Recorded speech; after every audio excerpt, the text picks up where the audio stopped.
Hello everyone, আমার ক্লাসের একটা ছোট্ট ক্লিপ আজ শেয়ার করব তোমাদের সাথে। আজ ওদের কালার কারেকশানের ডিটেলসে শেখাচ্ছিলাম। কালার কারেকশান মানে ব্ল্যাক স্পট থাকলেই যে অরেঞ্জ কালার ইউজ করব এমন নয়, কতটা ব্ল্যাক বা কতটা ব্রাউন সেই বুঝে আমাদের অরেঞ্জের বিভিন্ন শেড ইউজ করতে হবে।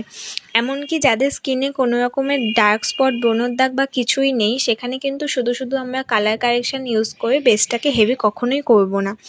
কোন কালার কোথায় ইউজ করব, গ্রিন কালারে কী কাজ, অরেঞ্জের কত রকমের শেড আছে, ডার্ক কমপ্লেকশন বা ফেয়ার কমপ্লেকশনে কীরকম দেবো, এমনকি একটা স্কিনে যে একই রকমের দাগ থাকবে বা একই কালার কারেকশন করব তা নয়। কারো ডার্ক সার্কেলস বেশি থাকতে পারে, আবার সেই স্কিনেরই থুতনির দিকে হয়তো কম থাকলো, তো সেটা আমাদেরকে বুঝে করতে হবে।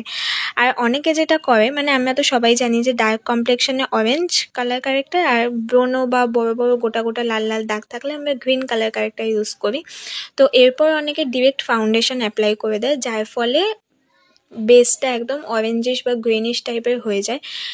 এটা একদমই, এই প্রসেসটা ভুল। আমাদের করা উচিত অরেঞ্জ বা গ্রিন কালার কারেক্টার যেখানে আমরা ইউজ করব, তারপর আমাদের ডার্ক স্কিন টোনের থেকে 2 টোন ডার্ক টোন ইউজ করতে হবে, 2 shade dark tone, dark tone use করে তারপর আমরা সেখানে ফাউন্ডেশন অ্যাপ্লাই করব। এই প্রসেসটাকে নিউট্রিলাইজ বলে।